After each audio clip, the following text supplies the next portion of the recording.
Kusingru M Karate do Timor-Leste realiza primeiro campeonato nacional junior e Timor-Leste tinang rihungrua ronolo resingrua.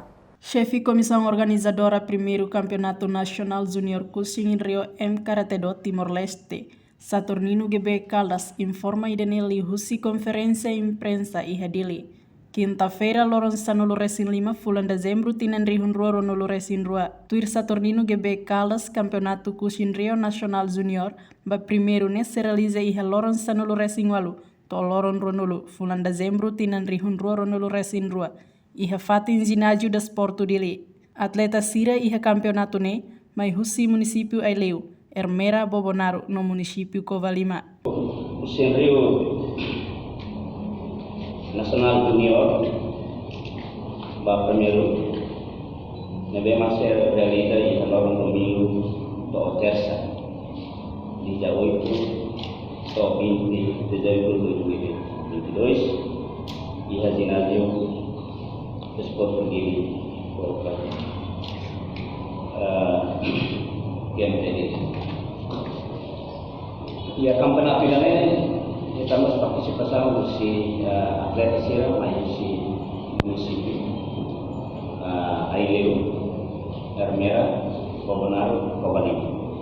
Município terceiro também sama permite, então será berkontak. E a campeonato iremos composto mais atleta atleta por volta de 6 atletas junior. Comissão organizadora se esforço a organizar campeonato ne lao dia no sucesso, mas que lahetan apoio do governo. Campeonato iremos lahetan apoio do governo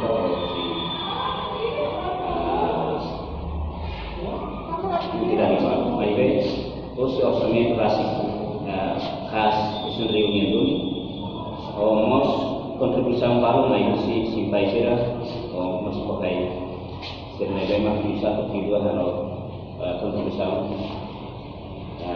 do libere realiza campeonato. Também é orçamento limitado kami lalok ke ba nasa ide kami fokus pada central beliau participando memang Atleta Sira se compete a tumanam prêmio campeonato ho forma taxa rotativa no medalha. Reportagem Marciana Amaral, Celeste de Jesus, Televisão Timor Post.